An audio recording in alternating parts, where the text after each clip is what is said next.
నీకు అంత సమయం లేకుండా ఎందుకు పోయింది? ఆత్మవంచన లేదని చెప్తే. లేకపోవడం ఏం లేదు. న్యూస్ పేపర్ చదవడానికి టైం ఉందా? 30 ఛానల్స్ తిప్పి న్యూస్ బులెటిన్స్ చూడడానికి టైం ఉందా? 2.5 గంటల సినిమా చప్పున 2 రోజుల పోటీ చూడడానికి టైం ఉందా? అక్కర్లేని విషయాలన్నీ మాట్లాడడానికి గంటల గంటల టైం ఉందా? 15 నిమిషాలు పరమేశ్వరుడి దగ్గర మనసు పెట్టడానికి టైం లేదా? ఎవరికి నువ్వు ఈ సాకు చెప్పి నిన్ను నువ్వు పాడు చేసుకుంటావు? అది శంకర భగవత్పాదుల ఆర్తి. కోటేశ్వరరావు అంటున్నాడు అనుకోకండి, శంకరుల ఆర్తి. కాబట్టి ఆయన అంటారు, యవ్వనం చాలా త్వరగా వెళ్ళిపోతుంది. నీటి బొట్టు ఎప్పుడు జారిపోతుందో తెలియదు. తామరాకు మించి ఇలా పడుతుంది, గాలి వేస్తే చటుక్కుని జారిపోతుంది. రెండవది ధనం. భజగోవిందం చేస్తూ శంకరులు అంటారు ఒక చోట, మాకురు ధన జన యవ్వన గర్వం హరతి నిమేషకాల సర్వం మాయామయ విధమఖిలం హిత్వా బ్రహ్మపదం తం ప్రవిశ విదిత్వా అంటారు. ధనము కూడా అంతే. తల్లి గర్భము నుండి ధనము తాడెవ్వడు వెళ్ళిపోయడినాడు వెంటరాదు. లక్షాధికారైన లవణమన్నమె కాని మెరుగు బంగారంబు మింగబోడు. విత్తమర్జన చేసి విర్రవీగుటె కాని కూడపెట్టిన సొమ్ము కుడువలీడు. పొందుగా మరుగైన భూమి లోపల పెట్టి దాన ధర్మము లేక దాచి దాచి తుదకు దొంగల కిత్తురో దొరలకవును. తీని జుంటీ గలియవా తెరువరులకు భూషణ వికాస శ్రీధర్మ పురనివాస దుష్ట సంహార నరసింహ దురిత దూర అంటారు. ధనార్జన చెయ్యవద్దు అని శంకరులు కూడా చెప్పలేదు. ఆయన చెప్పింది ఒకటే చెప్పారు. ఎప్పుడు చెప్పినా మూఢా జహీహి ధనాగమ తృష్ణ.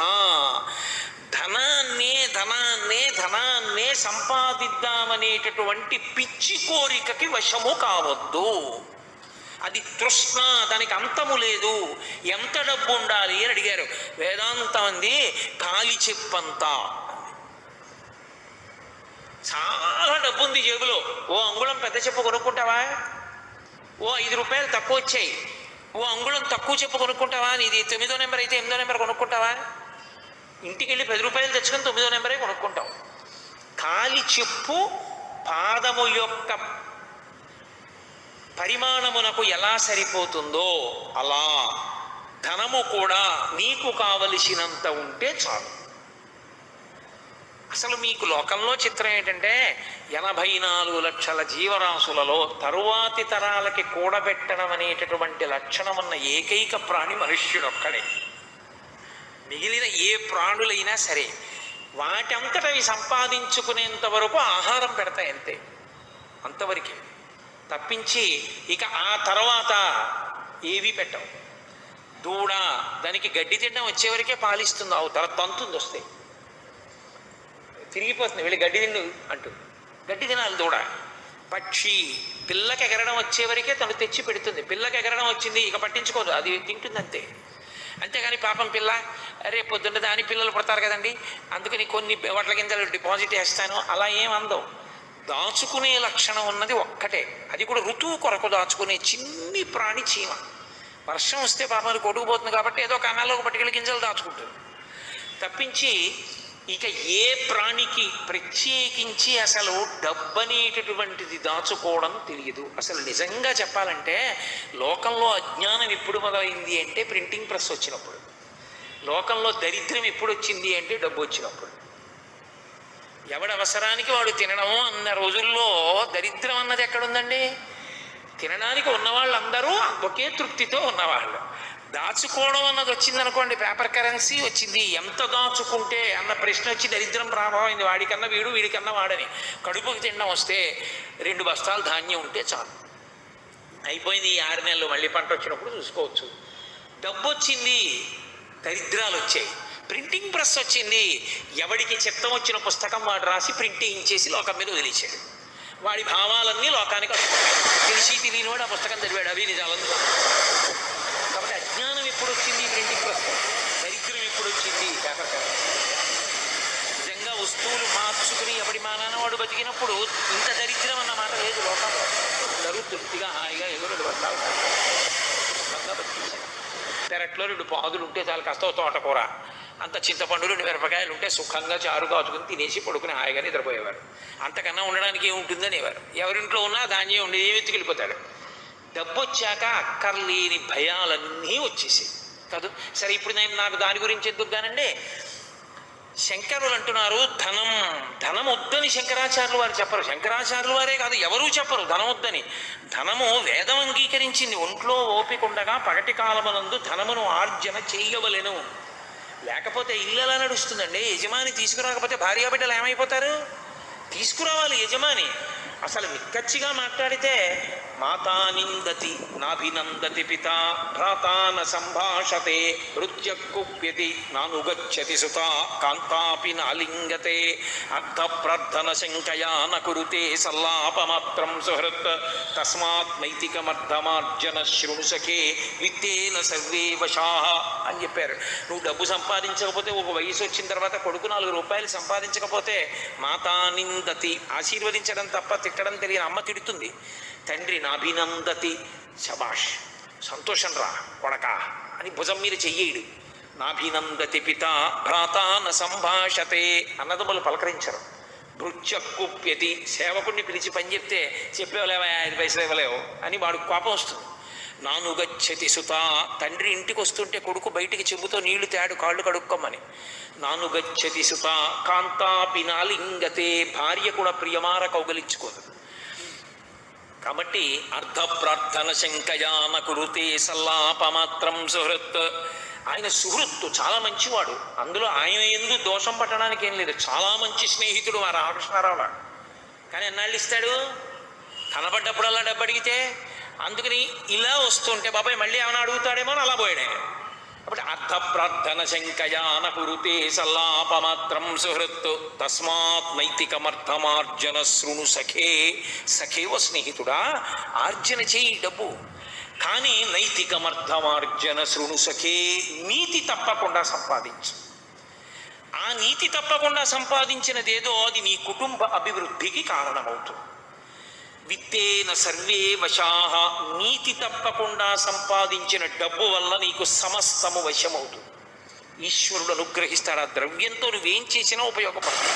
కాబట్టి డబ్బు సంపాదించు, కానీ డబ్బు సంపాదించడమే ధ్యేయంగా బతికేస్తే ఇంక దానికి ఏమి కట్టుబాటే లేదు. సంపాదించడం ఒక్కటే ధ్యేయం. సంపాదించేశావు, దానంత తేలికగా వెళ్ళిపోయేది, దానంత తేలికగా నీ యందు నిరాసక్తత ప్రదర్శించేది ఇంకొకటి లేదు. ఎందుకో తెలుసా? వెళ్ళిపోయినప్పుడు చాలా తేలిగ్గా వెళ్ళిపోతుంది. సిరిదా వచ్చిన వచ్చును సలలితముగ నారికేళ సలిదము భంగిన్ సిరిదా పోయిన పోవును కరిమింగిన వెలగ పండు కరణిని సుమతి. నేను ఎందుకు చెప్పాలి? ఈ కాకినాడ పట్టణంలోనే నేను ఈ ఊరు వచ్చిన కొత్తల్లో ఆయన దగ్గరికి వెళ్ళి ఓ పావుగంట కూర్చుంటుండేవాడిని అరుగు మీద. ఏదో మంచి మాటలు మాట్లాడుతుండేవాడు. ఎంత మంచివాడు, గొప్ప ఐశ్వర్యవంతుడు, అంత డబ్బున్నవాడు. ఏ నాటి చేసుకున్న ప్రారంధ కర్మో నమ్మి ఒక ఆయనకి షూరిటీ పెట్టాడు. ఆయన ఎటు వెళ్ళిపోయాడో తెలియదు. సర్వం నాశనమై ఆయన వెళ్ళిపోయాడు. ఈయనకున్నదంతా తీసేసుకున్నారు. ఆ వార్త విన్నాడు, అంతా జప్తు చేశారు. హాస్పిటల్లో జాయిన్ అయ్యాడు. హార్ట్ అటాక్ వచ్చి చచ్చిపోయాడు. పిల్లలు వీధిన పడిపోయారు. ఉండడానికి ఇల్లు కూడా లేక ఏ ఇంటి ముందు ఆర్తులొచ్చి నిలబడితే అన్నం పెట్టబడిందో ఆ ఇంట పిల్లలు క్రీనీడల యందు తిరిగారు. అంటే తమ యథార్థ రూపాలు కనపడకుండా ఇంటి గోడల క్రీనీడల దగ్గర తిరుగుతూ అన్నం తిన్నటువంటి ఒక కుటుంబం నాకు తెలుసు. తర్వాత తండ్రి చేసిన పుణ్యం, ఆ పిల్లలు వృద్ధిలోకి వచ్చారు, అది వేరు మాట అనుకోండి. కానీ ఐశ్వర్యం అనేటటువంటిది ఉండిపోతుందనుకున్నంత వెర్రి ఇంకోట్లేదు. అంత త్వరగా వెళ్ళిపోయేది ఇది అదొక్కటే. పైగా దానికున్నంత నిరాసక్తత లోకంలో ఇంకెవ్వరికీ ఉండదు. వీడికి ఒంట్లో ఓపికన్నంత కాలం దాని మీదే దృష్టి పెట్టి సంపాదించాడు. ఎక్కడుంటుందండి? తీసుకొచ్చి కట్టలు కట్టి సంపాదించిందంతా కోట్లు ఇంట్లో పెడతాడేంటి? అదేమన్నా పొరుప పేర్చి ఉంచడానికి తీసుకెళ్ళి బ్యాంకులో వెయ్యాలి. వేస్తే అది పాస్బుక్లో అంకెల రూపంలో ఉంటుంది. ఈయన చచ్చిపోయాడు, సాపేసి పడుకోబెట్టారు హాల్లో. బ్యాంకులోంచి ఒక్క కట్ట పైకి దూకి, అరే ఎంత జీవితం, ఎంత కష్టపడి సంపాదించావురా మమ్మల్ని అని బీరువాలోంచి రూపాయి కానీ, ఆయన పరుసులోంచే ఒక 10 రూపాయల కాగితం కానీ దూకుతుందా పైకి? అది ఎవడు తీసినా, ఎవడు చేత్తో పట్టుకుంటే వాడిది. అంత తొందరగా జారిపోయేది లోకంలో ఇంకోట్లేదు. అందుకే శంకరులు చోట అంటారు, కింవానీన ధనేన వాజి కరిభిప్రాప్తేన రాజ్యేన కిం కిం వా పుత్ర కళత్ర మిత్ర పశుభిర్దేహేన గేహేన కిం జ్ఞాతైతక్షణభంగురం సపతిరో త్యాజ్యం మనోదూరత స్వాత్మార్థం గురువాక్యతో భజ భజ శ్రీపార్వతీ వల్లభం. ఆయనకేం కోపంతో కాదు ఆయన చెప్పింది, హద్దు ఎరిగి ప్రవర్తిస్తే జీవుడు ఉద్ధరింపబడతాడని. అది పాపం ఆయన తాపత్రయం, అంతేగాని ఆయన మన అందరినీ నిందించడం ఆయన లక్ష్యం కాదు. ఆయన సంపాదించవద్దని ఏం చెప్పలేదు శంకరాచార్యులు వారు. సంపాదించు, కానీ వెర్రెక్కిపోకు. వెర్రెక్కిపోతే ఏమైపోతుందో తెలుసా, ఒకదాని తరువాత ఒకటి ఆగిపోయేవేవో చెప్పారు ఆయన. ఇందులో మొదట ఆగిపోయేదేదో తెలుసా, డబ్బే. అస్సలు వాడు వెళ్ళిపోయాడన్న విషయం దానికి ఉండదు. ఎందుకంటే మీరు బ్యాంకులో 10 రూపాయలు పట్టుకెళ్ళి ఇచ్చి మీ అకౌంట్లో వేసుకున్నారనుకోండి, మీరు మళ్ళీ అకౌంట్లో డ్రా చేసినప్పుడు ఆ 10 రూపాయల కాగితం ఏమని పేచీ పెట్టకూడదు. అది వెళ్ళిపోతుంది పక్క, వెంటనే ఎవరికో ఇచ్చేస్తారు, ఇంకో కాగితం ఇస్తారు కదా, అంతే. కాబట్టి డబ్బు అంత చంచలమైంది లోకంలో ఇంకోటి లేదు. దాని పేరే కరెన్సీ. అది ప్రవహించి ఉపకారం చేస్తుంది, అది అలా వెళ్ళిపోతుంది అంతే. దాని తర్వాత పాపం ఏదో ఆయన్ని శ్మశానానికి తీసుకెడితే కనీసం వాళ్ళ బంధువులందరూ ఆయన కారెక్కి శ్మశానం దాకా కారన్నా వస్తుంది, ధనసాధ్యం కూల. అందుకని కింవానేన ధనేన వాజికరిభి, గుర్రాలు ఏనుగులు అన్నారు, ఇప్పుడు కార్లు. అది శ్మశానం గేటు దాకానన్నా వస్తుంది. గేటు దాటి లోపలికి వచ్చేవాడు, మిగిలిన వాళ్ళు ఎందుకులేండి ఇంకా అలా ఏం చూస్తామంటే వస్తారు రాకపోతారు. వచ్చినా ఏం చేస్తారు, కొడుకొక్కడు మాత్రం 11 రోజులు రోజు వెళ్తాడు. ఏదో మొదటి రోజు వెళ్తారు, రోజు వెళ్తారేంటి, వాడికి తప్పదు కొడుక్కి. ఎవరో ఒకళ్ళకి తోడు తీసిన వాడు వెళ్తాడు, వెళ్ళేదో అంచేష్టి సంస్కారం అక్కడ చేసి వస్తూ ఉంటాడు. మళ్ళీ ధర్మోదకాలకే కనపడతారు కొంతమంది. కాబట్టి కొడుకు అసలు జీవితం అంతా పట్టుకున్న భార్య ఇంటి గడప దగ్గరే, కొడుకు శ్మశానం దగ్గరే. ఇన్ని ఫెయిర్ అండ్ లవ్లీలు రాసి, ఇన్ని పంచెలు కట్టి, ఇన్ని అల్లర్లు చేసి, ఇన్ని పూలదండలు ప్రతిరోజు వేయించుకున్న శరీరం వల్లకాటి దగ్గరే. మరి వచ్చిందెవరు, పైన కప్పిన బట్ట మేటి చాకలి పాలు పడుచు పెళ్ళామైన పరుల పాలు. ఇంకా నువ్వు తీసుకెళ్ళేది ఏమిటి? ఆఖరికి ఎన్ని పంచెలున్నా ఎన్ని అంచులు ఉన్నా ఇంట్లోనే. దీని మీద కప్పడానికి మాత్రం ఓ సైనికుడు అట్టుకొస్తారు, కట్టుకొచ్చి అత్యంత సమకబారు వస్త్రం ఒకటి తీసుకొచ్చి కట్టి పట్టుకెళ్ళి తీసి పక్కన పారేస్తారు. అది కూడా పట్టుకుపోయేవాడు ఉంటాడు. ఇంకే ఇది కల్లరి బొమ్మయౌ కాయంబునొల్లా, ఇంటి దొంగల బోలు కొడుకులనొల్లా, అద్దె కొంపల బోలు ఆ లోకమొల్లా, ఎందుకీ లోకంబులిందుకీ మురుపు ముందు చావుండంగ మురియంగనగునే అంటారు మానస పూజలో. ఏది నీకు ఉండేది ఆఖరికి? అప్పుడు ఇది కాలిపోయిన తర్వాత జీవుడు ఏడుస్తూ నిలబడితే పరమశివుడు ఒక్కడే ఉంటాడు. ఎవడు లేక ఏడిచేవాళ్ళు ఉన్నారని ఆయన ఒక్కడే రుద్రభూమిలో కూర్చున్నాడు ఓదార్చడానికి. నేను ఉన్నాను లేరా అంటాడు. అప్పుడు అని రే నువ్వు ఉన్నప్పుడు ఎప్పుడైనా శరీరం ఇచ్చినప్పుడు నన్ను ఒక్కసారి గుళ్ళోకి వచ్చి అభిషేకం చేస్తే ఎంత బాగుపడిపోదురా, ఎంత అల్లరిపడిపోయావు. చెంబుడు నీళ్లు పోయలేదు కదరా నా మీద, పోసి ఉంటే ఎంత అదృష్టవంతుడు అయిపోదురా. ఫోన్లే, నెక్స్ట్ టైం బెటర్ లక్, పంపించేస్తాడు. మళ్ళీ మనుష్య జన్మ వస్తుందని నమ్మకం ఉంటుంది ఏమిటి? కనుక శంకర భగవత్పాదుల ఆర్తిని మీరు గమనించండి. ఆయన నిందడం ఆయన ఉద్దేశ్యం కాదు. ధనము సంపాదించి వద్దని నేను చెప్పట్లేదు, సంపాదించి నీ జీవుని యొక్క కొరకు కొనుక్కుంటాను. క్షయతృతి వచ్చింది, పూజ కూడా కొనకుండా మాని. పూజ అందులో నీళ్ళు నిన్ను రేపు పొద్దున రక్షిస్తాయి. కాబట్టి ఓ పూజ దానం చేసుకో, ఓ పంచల్ చాపు దానం చేయి. ఒంట్లో ఓపిక ఉంది కాబట్టి కాస్త గంధం తీ. పరమేశ్వరుడికో ఎవరో పెద్దలకో కాస్త గంధం అలదు నీ చేత్తో. ఓ పుష్పహారం కొని వాళ్ళ మెళ్ళో వేయి. ఒక్క గొడుగు కొని వాళ్ళకి గొడుగు పట్టు. ఉత్తర జన్మల్లో నీకు ఎప్పుడు నీడ దొరుకుతుంది. నువ్వు ఎప్పుడు తప్తమైపోవలసిన స్థితి నీకు రాదు. హాయిగా చల్లగా కూర్చోగలుగుతావు. ఒక్కసారి గొడుగు పడితే అక్షయమై పట్టుకుంటుంది నిన్ను. ఒక్క చెప్పులు జతి కాళ్ళు మాడిపోతూ పరుగులెత్తవలసిన అవసరం నీకుండదు. హాయిగా ఎండలో నిలబడినా కాళ్ళు కాలకుండా నిలబడేటట్టుగా రక్షింపబడతావు. కాబట్టి పరమేశ్వరుడు నీకున్న దానిలో చేసి తరించు తప్ప దాచేస్తే ఏమొచ్చింది? అలాగని దాచద్దు, పిల్లలకి ఇవ్వద్దని శాస్త్రం చెప్పలేదు. కొంతైనా నీ జీవుడి కొరకు కూడా ఖర్చు పెట్టుకో. అందరితో పాటు ఇంకోండి కూడా లెక్కలో వేసుకో. నా జీవుడు కూడా వాడు ఉన్నాడు, వాడిని ఉద్ధరించాలిగా. పిల్లలకు అన్నం పెట్టాను, పిల్లల్ని చదివించాను, పిల్లలు పెద్దవాళ్ళు అయ్యారు, పెళ్ళిళ్ళు చేశాను, వాళ్ళను ఉద్ధరించినట్టే ఇంకోడు కూడా ఉన్నాడు. వాడు ఇంట్లో ఉండడు, ఇక్కడే ఉంటాడు. వాడికి ఏదో చెయ్యాలిగా మరి, వాడికి ఉద్ధరణ కొరకు. వీళ్ళు పెద్దవాళ్ళు అయిపోతారు, ఒక్కసారి ఇందులోంచి వీడు బయటకు వస్తే వాళ్ళకి దీనికి సంబంధాలు తెగిపోయాయి. మరి వీడి కోసం వీడు మళ్ళీ ఇంకో శరీరంలోకి వెళ్ళినప్పుడు పట్టుకెళ్ళడానికి కొంత పుణ్యం నేను సర్దాలి కదా. అది వాడి కొరకు కూడా కొంచెం చెయ్యి. ఎక్కడో అక్కడ తెచ్చి వాళ్ళకి పెడుతున్నావా? ఉన్న దాంట్లోనే నిన్ను కోట్లే ఖర్చు పెట్టని చెప్పలేదు శాస్త్రం. పావలా కాసు ఖర్చు పెట్టలేవా? బెంగ పెట్టుకోకు. అలా వెళ్ళిపోతున్న వాడికి కాసిన మంచి నీళ్ళు అవి కూడా ఇవ్వలేవా? బెంగ పెట్టుకోకు. పెద్దలకి కాళ్ళు పట్టు, అది కూడా చేయవా? పెద్ద ఆయనకి కుర్చీ ఇచ్చి నువ్వు కింద కూర్చో, అది కూడా చేయవా? పోనీ ప్రసాదం కళ్ళకద్దుకుని నోట్లో వేసుకో. ప్రసాదం కళ్ళకద్దుకుని నోట్లో వేసుకోవడానికి కూడా నీకు అభ్యంతరాలు ఉంటే నిన్ను రక్షించేవాడికి లోకంలో ఉండడం. కాబట్టి ప్రసాదం కళ్ళకద్దుకుని నోట్లో వేసుకో. ఒంట్లో ఓపిక ఉందా? ఓ పల్లకి పట్టుకో, ఏదో ఒకటి చెయ్యి. నీకున్నది ఏదో ఒకటి ఈశ్వరార్పణము చెయ్యి. అది చెయ్యలేదు, అందరూ బాగుంటారు, దాచినవన్నీ తీసుకుంటారు, నీ జీవుడు దరిద్రుడవుతాడు. అప్పుడేమైనా ఏం చేస్తావు? అప్పుడేం చేయడానికి ఉండదు ఓసారి జారిపోయాక. కాబట్టి చేసుకో, ధనమును ఉపయోగించు. లేకపోతే ఆ ధనము నీతో వచ్చేది కాదు, చించలము ఆగిపోతుంది. జన్మజన్మాంతరములు నీ వెంట వచ్చేది కాదు. ఇంకా కొడుకు సత్పురుషుడైతే నిన్ను ఉద్ధరించగలడు. కొడుకు గొప్ప సత్పురుషుడు అనుకోండి, మహానుభావుడు కొడుకు అనుకోండి. కొడుకో మనవడో మునిమనవడో 3 తరాలు కదుల్చుతారు తద్దినం పెట్టడానికి. ఒక మహానుభావుడు నీ వంశంలో పుట్టాడు, పరమ భాగవతోత్తముడు. అటువంటి వాడు పుట్టి పరమేశ్వరుణ్ణి విశేషమైన భక్తితో బతికున్నన్నాళ్ళు ఆరాధన చేశాడు, ఆయన నమ్ముకుని బతికాడు. అలాంటి వాడు నీ వంశంలో 3 తరాల్లో పుట్టాడు కాబట్టి నిన్ను విడుదల చేస్తాడు.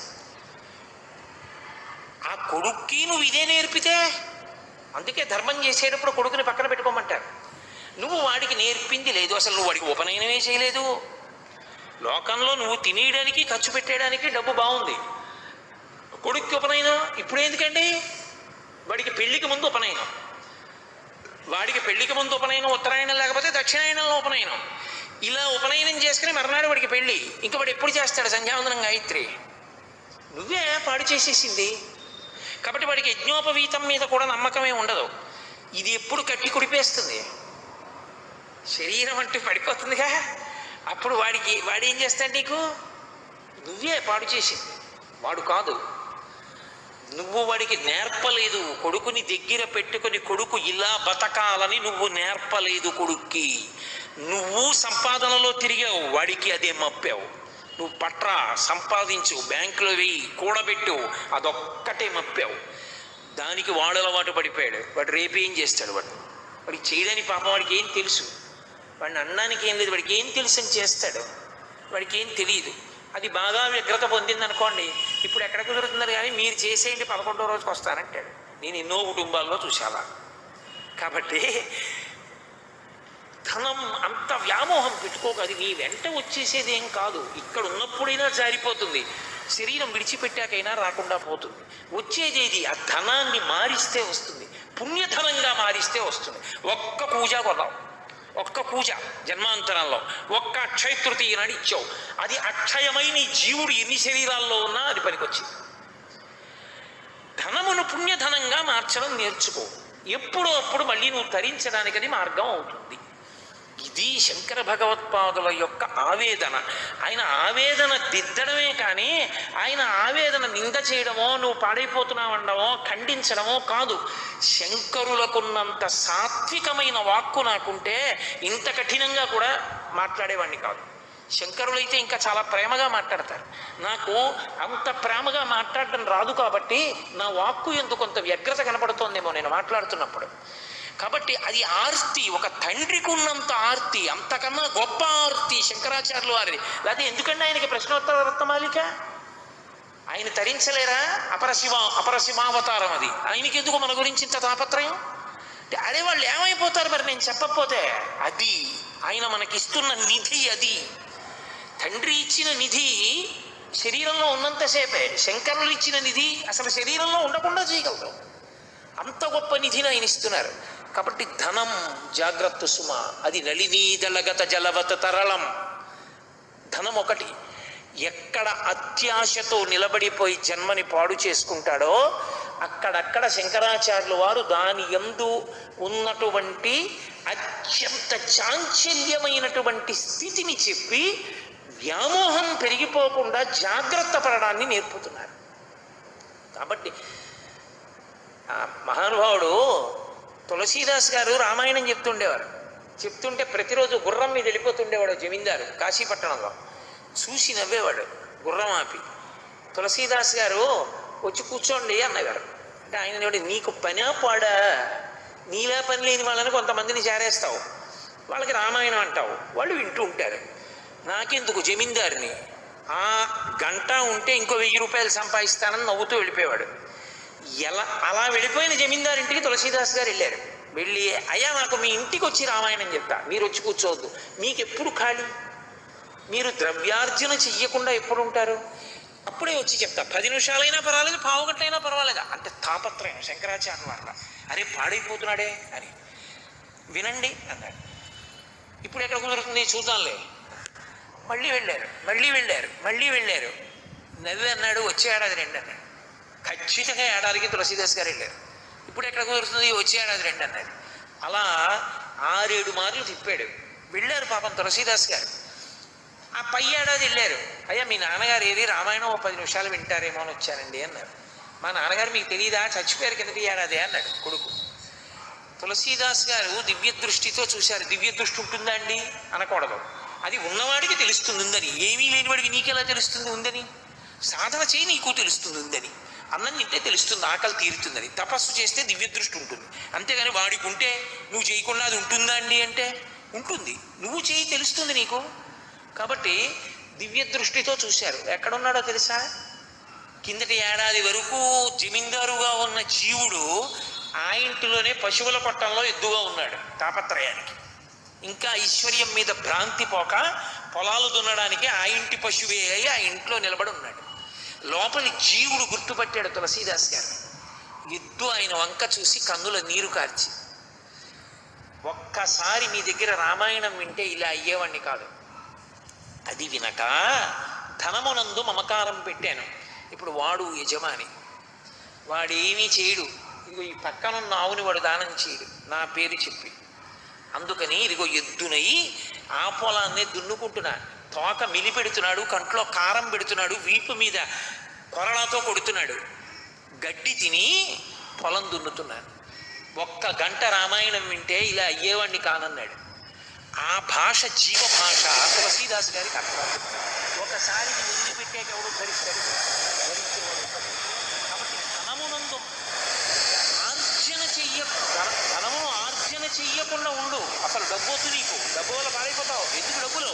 అసలు డబ్బుల జోలికి వెళ్ళకు అని ఎవ్వరూ చెప్పలేదు. మీరు బాగా గుర్తుపెట్టుకోవాలి. నేను ఎలా సన్యాసినో నువ్వు అలా ఉండని చెప్పరు. ఎందుకో తెలుసా? సన్యాసి కూడా దేని మీద ఆధారపడతాడండి? గృహస్థాశ్రమం మీద ఆధారపడతాడు. సన్యాసికి భిక్ష ఎవరు పెడతారు? గృహస్థు పెడతాడు. బ్రహ్మచారికి భిక్ష ఎవరు పెడతారు? గృహస్థు పెడతాడు. వానప్రస్థకు భిక్ష ఎవరు పెడతారు? గృహస్థు పెడతాడు. అసలు సన్యాసి కూడా శరీరంతో బతికున్నాడంటే గృహస్థు వల్లే. గృహస్థు కన్నా గొప్ప ఆశ్రమం ఏదీ లేదు ఆ కోణంలో చూస్తే. నీ చెప్పడం ఏంటి, వేదాంతం చెప్పింది. కానీ నువ్వు సంపాదించకుండా ఎలా పెడతావు? కాబట్టి సంపాదించమనే చెప్పింది గృహస్థుని. సంపాదించని గృహస్థు బ్రహ్మచారికి ఎలా పెడతాడు, సన్యాసికి ఎలా పెడతాడు, వానప్రస్థుకి ఎలా పెడతాడు, తను ఎలా తింటాడు? సంపాదించవయా. తస్మాత్ నైతికమర్థమార్జన శృణు సఖే. నీతి మార్గం తప్పకుండా సంపాదించు, కానీ నీ జీవుడి గురించి కూడా చూసుకో. దాని ఎందే మమకారమును పెట్టుకుంటే జారిపోతుంది సుమా. కాబట్టి యవ్వనం ధనం చ ఆయుహు. ఆయుహు శంకర భగవత్పాదులు 3వదిగా చెప్పినది ఆయువుని చెప్పారు. ఆయువు అంటే కాలము కాదు. మీరు బాగా గుర్తుపెట్టుకోవాలి.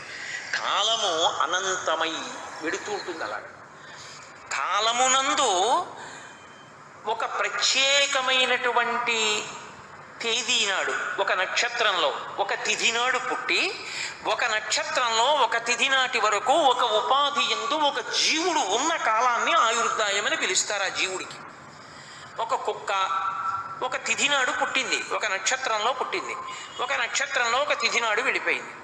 ఒక వ్యక్తి ఒక నక్షత్రంలో పుట్టాడు. నక్షత్రాన్ని బట్టే కదా జాతకం రాస్తారు. మరి ఒక నక్షత్రంలో ఫలానా పాదంలో ఫలానా సమయానికి పుట్టాడు, ఫలానా నక్షత్రంలో ఫలానా తిథి నాడు ఫలానా రోజున ఫలానా సమయానికి వెళ్ళిపోయాడు. ఇప్పుడు ఆయన ఆయుర్దాయం ఎంత అని అడిగారు అనుకోండి, ఆ తిథి నుండి ఈ తిథి వరకు ఆయన శరీరముతో ఉన్న కాలమునకు ఆయుర్దాయం అని పేరు. శంకరులు అంటున్నారు ఆయుహు అత్యంత చంచలమైన వాటిల్లో చ అది కూడా. ఎందుకో తెలుసా? అసలు లోకంలో తాను ఎంతకాలం ఉంటాడన్నదే తనకి తెలియదు. జీవుడు శరీరమునందు ఎంతకాలం ఉంటాడో ఎవరికీ తెలియదు. తెలియనప్పుడు నువ్వు ఇందులో ఎంతకాలం ఉంటావో తెలియదు అన్నప్పుడు ఎంత తొందరగా దీన్ని నువ్వు సద్వినియోగం చేయవలసి ఉంటుంది. దీపం ఉండగా ఇల్లు చక్క పెట్టేసేయి. కాబట్టి దీనితో తొందరగా నువ్వు చేయవలసిన మంచి పనులన్నీ చేసేస్తూ ఉండాలి. ఎందుకంటే ఇది ఎప్పుడు జారిపోతుందో తెలియదు కనుక. ఇది ఒక్కసారి ఇందులోంచి జీవుడు పైకి వచ్చేసాడు అనుకోండి, పోయిందంటే ఆయుర్దాయం అయిపోయింది. ఎందుకని అంటే శంకరుడు భజగోవిందంలో అంటారు, యావత్ పవనో నివసతి దేహే తావత్ పృచ్చతి కుశలంగేహే గతవతి వాయో దేహాపాయే భార్యా బిభ్యతి తస్మిన్ కాయే. ఊపిరి లోపలికెళ్ళి పైకొచ్చింది, బతికున్నాడు.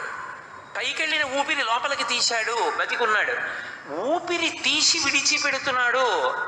బాగున్నారండి బాగున్నారండి అని అడుగుతారు అందరూ. మంగళం శివం శోభనం భద్రం శ్రేయం అందరూ ప్రశ్న వేస్తారు. కులాసాగా ఉన్నారా అంటారు. ఊపిరి తీశాడు, విడిచిపెట్టలేదు. విడిచిపెట్టాడు, తీయలేదు. ఇప్పుడు కాయం. ఇక దాన్ని కులాసాగా ఉన్నారా అని ఎవ్వరు అడగరు, అంతిమ దర్శనమే చేస్తారు. ఆయన వెళ్ళిపోయాడంట. మరి శరీరం అక్కడే ఉందిగా, అది శరీరం కాయం. మరి ఇంతకన్నా నువ్వు ఎప్పుడూ ఆయన్ని చూడలేదు కదా, ఇది చూసేగా అడిగేవాడు బాగున్నావా అని. అబ్బా అలా నాతో మీరు వాదన చేయకండి. కానీ ఆయన మాత్రం కాదు, ఆయన వెళ్ళిపోయారు. మరి అది ఆయన కాయం, ఆయన శరీరం. భార్య ఏం చూసింది? అదే చూసింది. రోజు రాత్రి నిర్భయంగా గది తలుపులన్నీ తాళాలు వేసేసి ఒక్క గదిలో ఒక్క మంచం మీద ప్రియమార కౌగిలించుకుని నిద్రపోయింది. ఏమా బయట చాలా వానగా ఉంది, మబ్బులు వేసేసాయి, రేపు తీసుకెళ్ళి చేస్తాం అంత్యేష్టి సంస్కారం, ఇవాళ రాత్రి కూడా అలా పడుకోండి ఇద్దరు అంటే ఆవిడ అంటదట, బిభ్యతి భయపడిపోయి, నీ మొహం ఏట్సా, అది శరీరం తస్మిన్ కాయే, అది శరీరం రాటు. శంకరులు అంటున్నారు, ఓరి పిచ్చాడా, నీ గౌరవం అంతా ఎక్కడుందో తెలుసా? ఆ ఊపిరి వెళ్ళి రావడం మీద ఉంది. ఎవరు అత్తించేది? పెళ్ళమా, పిల్లలా, సాటి ఉద్యోగుల, సమాజమా? ఎవరు కాదు. 1,000,000 మంది వైద్యులు కూడి వచ్చినా కానీ మరణమయ్యడి వ్యాధి మాన్పలేరు. పరమేశ్వరుడు ఊపిరాగిపోవాలని శాసనం చేస్తే 1,000,000 మంది వైద్యులు వచ్చి అక్కడ నిలబడినా ఇంకొక ఊపిరి వారు తీయించలేరు. అంటే నేను నింద చేశాను వైద్యులని మీరు అనుకోకూడదు. వైద్యో నారాయణో హరిహి, ఈశ్వర స్వరూపం, నేను కాదనంటలేదు. కానీ వైద్యుడు కూడా ఈశ్వరుడి సహకారంతో చేయగలడు తప్ప ఆయు ప్రమాణాన్ని పెంచేయలేడు. కాబట్టి ఎప్పుడు జారిపోతుందంటే ఎవరికి తెలుసు? ఎప్పుడు ఏ ప్రాణి ఎక్కడ శరీరం విడిచిపెట్టేస్తుందో తెలియదు. కాబట్టి ఆయువు ఉండగా నీవు చేయవలసినటువంటి సత్కర్మ తొందరగా చెయ్యి. ఎప్పుడో చేస్తానని మంచి పనులకు తేదీలు నిర్ణయం చేసుకుని ఉండిపోకు. ఓ మంచి పని, చాలా మంచి పని అని నీకు తెలుసు, దాన్ని సాధ్యమైనంత తొందరగా చెయ్యి. ఎందుకో తెలుసా? ఇందులో ఉండగా నువ్వు చేయగలవు. ఇది దాటితే ఇక నీకు సత్కర్మాచరణము లేదు. మనుష్య జన్మలో ఉంటేనే చేయగలవు. కాబట్టి సత్కర్మ చేసేసేయి. ఒక చోట ఒక విచిత్రమైనటువంటి ఐతిహ్యం చెప్తుంటారు. ఒక చిన్న కథ, చాలా చిత్రమైంది ఒకటి ప్రతిపాదన చేస్తూ ఉంటారు. ధర్మరాజు గారు రాజసూయాగం అంతా పూర్తి చేసేశారు. రాజసూయాగం కూడా కాదు, పట్టాభిషేకం పూర్తయిపోయింది ఆయనకి. పట్టాభిషేకం పూర్తయిపోయి ఆయనే మహారాజు.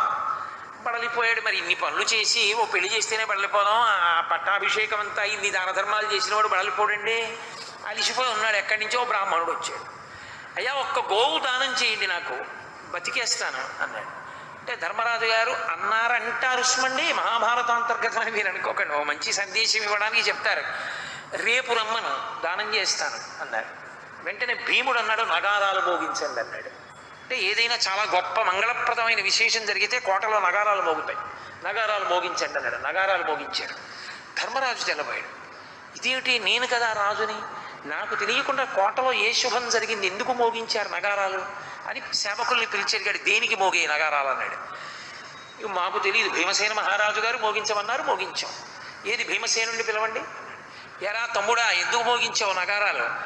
అన్నయ్య, ఇంతకన్నా శుభమే ఉంటుంది లోకంలో, ఇవాళ నువ్వు అంత గొప్ప విషయాన్ని సాధించావు. ఏం సాధించానరా? రేపు దానం చేస్తానన్నావు కదా గోవుని, అంటే రేపటి వరకు బతికుంటానని నమ్మకమే కదూ. రేపటి వరకు బతికుంటానని చెప్పావంటే నువ్వు కాలాన్ని విజయం సాధించావు, కాలము మీద అదుపు సంపాదించావు. నువ్వు ఎంతకాలం ఉంటావో నీకు తెలుసు అనమాట. లేకపోతే రేపు చేస్తానని ఎందుకంటావు? మంచి పని. అందుకని ఇంతకన్నా గొప్పది ఎక్కడ ఉంటుంది, అందుకని నగారాలు భోగించమన్నాను అన్నాడు. ధర్మరాజు గారు వెంటనే ఆలోచించి ఆ బ్రాహ్మణుణ్ణి తీసుకురండి, గోదానం చేసేస్తానన్నాడు. పుణ్యకర్మాచరణమునకు శరీరమును వెంటనే వాడు. అలా వాడకపోతే తరువాత వచ్చేటటువంటి సమస్యలకి విరుగుడుండదు. ఇక నువ్వు ఎన్ని వేళ్ళు విరుచుకోవడానికి ఏముండదు. ఈ చేతిని పట్టుకుంటే కదా వేళ్ళు విరుచుకోవడం. కాబట్టి ఆయువు ఉంటుందని నమ్మకము లేదు. అందుకే ఉన్న ఆయుర్దాయాన్ని ఎంత సద్వినియోగం చేసుకుందామని తాపత్రయపడ్డారు. భాగవతం అంతా ఎక్కడి నుంచి వచ్చిందండి? 12 స్కంధాల భాగవతం రావడానికి కారణం 7 రోజుల్లో నువ్వు చచ్చిపోతావన్నారు పరీక్షితుని. ఆయన ఏడవలేదు. అయ్యి బాబాయ్ చచ్చిపోతాను, ఈ రాజ్యం ఏమైపోతుందని ఆయన ఏం అనలేదు. అన్నీ విడిచిపెట్టి గంగ ఒడ్డున కూర్చున్నాడు. ప్రాయోపవేశం చేసి అమ్మా అని పిలిచిన నరు పొమ్మా అని ముక్తి కడకు ముత్తువట లెమ్మా నీ రూపముతో రమ్మా నాకెదురంగ గంగ రమ్యతరంగా అని పిలిచాడు. పిలిచి దర్భాసనం వేసి కూర్చుని మహానుభావుడు ఒక మాట చెప్పాడు. వరగాధీశ విషానలంబనకు నీ నొప్పింతు ఈశ్వర సంకల్పము నేడు మానదు భవిష్యత్ జన్మ జన్మంబులన్ హరి చింతారతియున్ హరి ప్రణుతి హరి భాషాకరణ నాసక్తియున్ హరి పాదాంబుజ సేవయున్ కలుగు మీరద్దిన్ ప్రసాదింపరే అన్నాడు. నాకు 7 రోజులే అభివృద్ధి నేను ఏడవట్లేదు, ఎప్పుడో అప్పుడు విడిచిపెట్టాలి ఈ శరీరాన్ని. నాకు కావలసింది ఈ 7 రోజులు నేను ఏది చెయ్యడం వల్ల, ఏది వినడం వల్ల, ఏది చదవడం వల్ల నేను మళ్ళీ మళ్ళీ జన్మలను స్వీకరించినా దాని యందు పరమేశ్వర సేవ చెయ్యగలిగినటువంటి ఉత్తమ బుద్ధిని పొందుతానో అటువంటి మంచి విషయాన్ని నాకు మీరు బోధ చెయ్యండి. అందుకొచ్చింది భాగవతం. 7 రోజులు సుఖబ్రహ్మకు వచ్చింది భాగవతం చెప్పారు పరీక్షిత్తుకి. ఆర్తి కలిగి అడిగాడు. కాబట్టి ఒక్క మంచి ప్రశ్న, ఉన్న ఆయుర్దాయమును చక్కబెట్టుకొనుట, ధర్మము కొరకు ఈశ్వరుని కొరకు నిలబడగలుగుట, అది నిన్ను ఉద్ధరణ వైపుకి తిప్పుతుంది. కాబట్టి ఏదో ఒక్కటి పట్టుకోవడం ప్రయత్నం చెయ్యి, లేకపోతే ఆయువు జారిపోతుంది. ఇప్పుడు ఎందుకంటే అవన్నీ రిటైర్ అయిపోయిన తర్వాత అంటావా? దంతంబుల్ పడనప్పుడే తనువు ఎందారూఢియున్నప్పుడే కాంతాసంఘము రోయనప్పుడే జరాక్రాంతంబు కానప్పుడే వింతల్ మేన చెరించునప్పుడే కురుల్ వెల్వెల్ల కానప్పుడే చింతింపన్వలి మీ పదంబుజములన్ శ్రీకాళహస్తీశ్వర.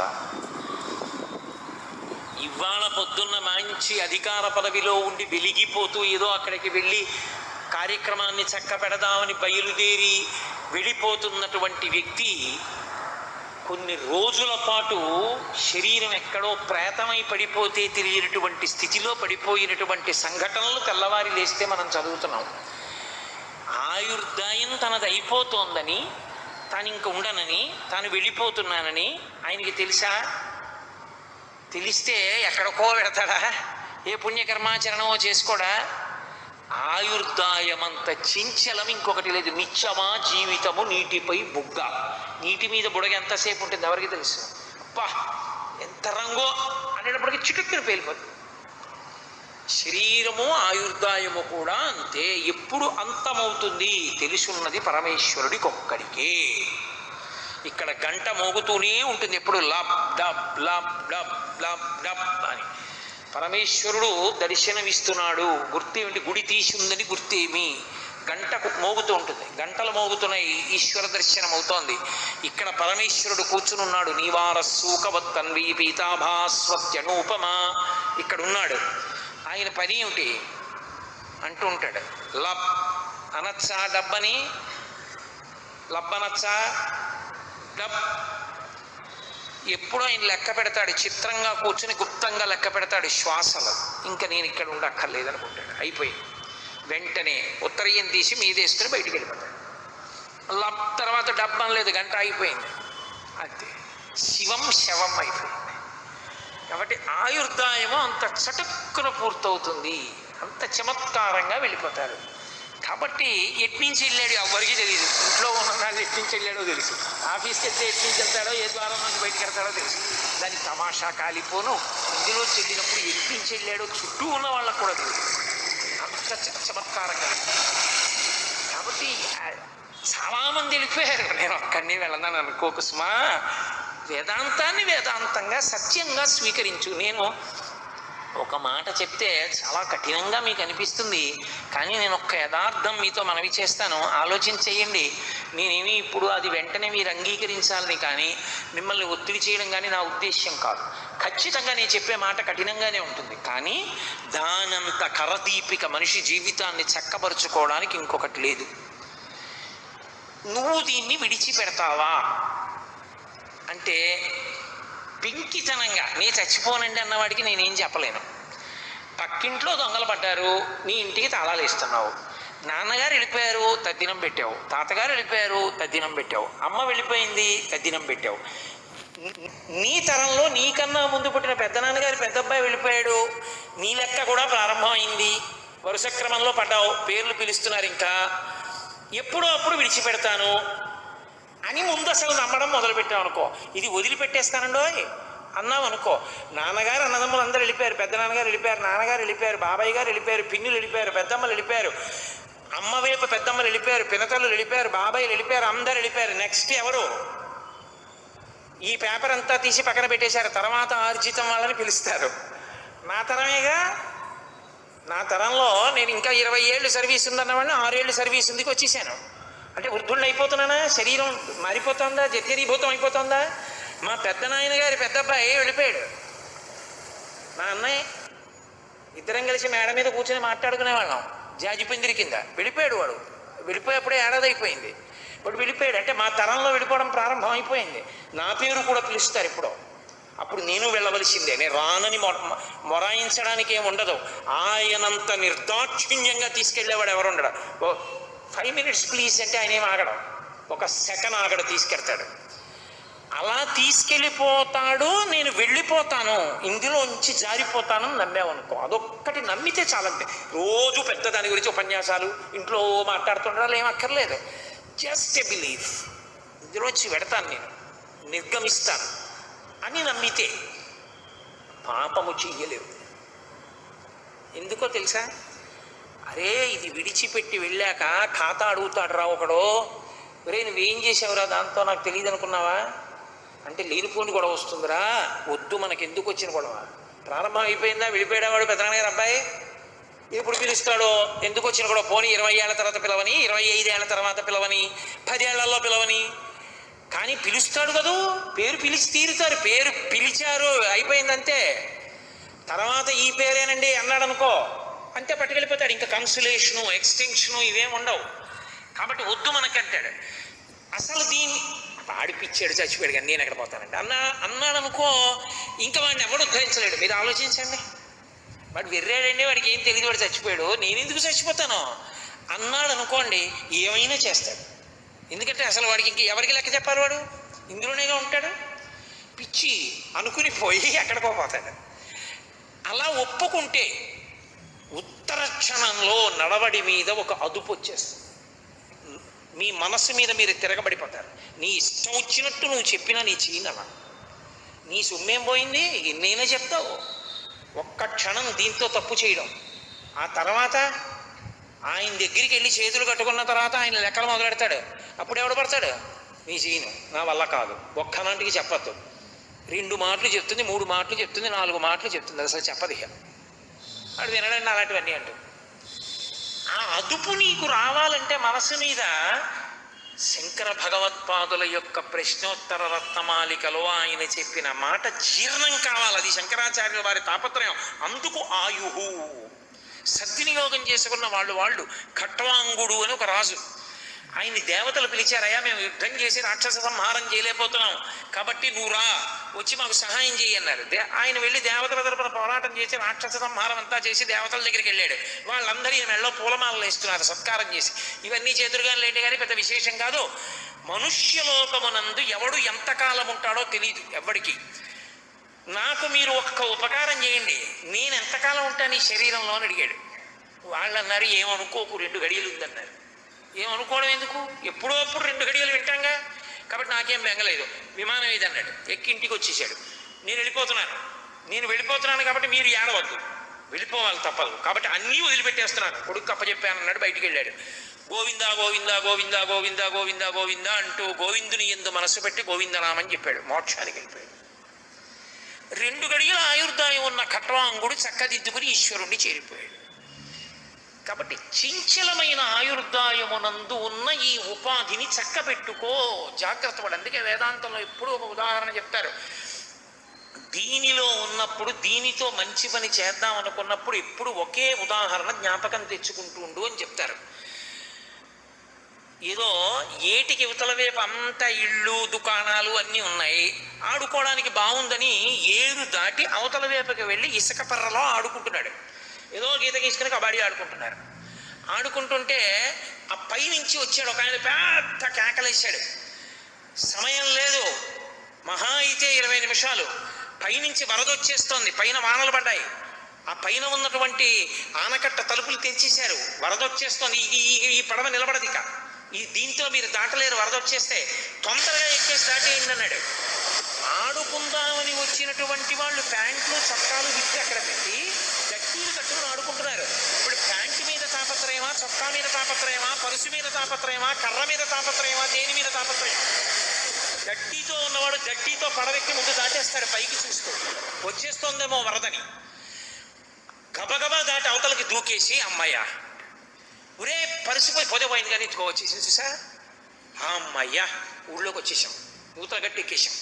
ఇప్పుడు గట్టెక్కి వరదను చూస్తాడు నిర్భయంగా. పైగా అంటాడు, మహానుభావుడు చెప్పాడు రా, ఆ ఒక్క మాట చెప్పుండకపోతే కొట్టుకుపోతుండ్రా, ఇందులో ఏం అదృష్టం రా, పోతే పోయిందిలే, బట్టలు పోతే పోయాయి, పరుసు పోతే పోయింది, మళ్ళీ సంపాదించుకోవచ్చు, యువతలకు వచ్చేసాం. అదిగో వరద రాకముందు దాటడానికి ఇచ్చిన తెప్ప. ఈ తెప్పని నువ్వు అంత తొందరగా వాడుకుంటూ ఉండాలి. ఏమో ఎప్పుడు వస్తుందో ఎవరికి తెలుసు వరద, చెప్పిన వాడు ఉన్నాడు చెప్పడానికి, శంకరాచార్యులు వారు. వస్తుంది వరద, జాగ్రత్త, తెప్ప వాడేసుకో తొందరగా వాడేసుకో. అవసరం ఉన్నా లేకపోయినా ఎక్స్పైరీ డేట్ ఉంటే గబగబా తీసేసి ఆ క్రీమ్ ఒళ్ళంతా రాసేస్తామే, ఆ పాటి ఈ శరీరానికి లేకపోతే అన్యాయం కదండి ఆడుకోవడానికి. కాబట్టి అది శంకరాచార్య స్వామి వారి యొక్క తాపత్రయం. కాబట్టి ఏదో ఇంకా రేపు ఎల్లుండి భోగాలు లెక్కలు ఇవి పెట్టుకుని తాపత్రయ పడకరా. ఆయుర్నశ్యతి పశ్యతాం ప్రతిదినం యాతిక్షయం యవ్వనం ప్రత్యాయంతి గతాః పునర్న దివసాః కాలో జగద్భక్షక లక్ష్మీస్తోయ తరంగ భంగ చపలా విద్యుచ్చలం జీవితం తస్మాన్ మాం శరణాగతిం కరుణయ త్వం రక్ష రక్షాధునా అంటారు. సూర్య భగవానుడికి ఓ కొడుకో కూతురు యమున వెనక్కి రాదు, ముందుకెడుతుంది. కాలము ముందుకెళ్ళిపోతుంది. యముడు ముందుకెళ్ళిపోతున్న కాలంలో ఏ జీవుండి శరీరం నుంచి విడిపించాలో వాడిని నిర్దాక్షిణ్యంగా విడిపించేస్తారు. కాబట్టి సూర్యాస్తమయముల యందు నీ ఆయుర్దాయం అయిపోతోంది. రామకృష్ణ పరమహంస తెల్లవారగానే నేల మీద పడి తలకొట్టుకు ఏడిచేవారు. మేనలు అడిగేవాడు, ఎందుకు ఏడుస్తున్నావు మామా అని. ఊరే ఇంకొక్క రోజు అయిపోయింది రా, కాళీమాత దర్శనం అవ్వలేదు నాకు అనేవారు. అంత ఆర్తి లేకపోయినా పోనీ ఏదో అకస్మాత్తుగా అంత బెంగ పెట్టేసుకోక్కర్లేదు, కానీ కనీసం దీంతో చేయవలసిన వాటి ఎందు కూడా ఒక త్వర, అయ్యో చేద్దాం అనేటటువంటి ఒక సంకల్ప నిష్ఠ ఏర్పడడం చాలా మంచిది. అంతకన్నా మినహాయింపు ఇచ్చి మాట్లాడేస్తే అది శంకరాచార్యుల వారి స్తోత్ర వైభవాన్ని డైల్యూట్ చేశాడంటారు చూసారా, అలా అంత గంభీరమైన విషయాన్ని నేను పలసన చేసినట్లు అవుతుంది. అందుకని అక్కడ అంత మాట్లాడాలి తప్ప అంతకన్నా కింద పొచ్చిక మాట్లాడాలి.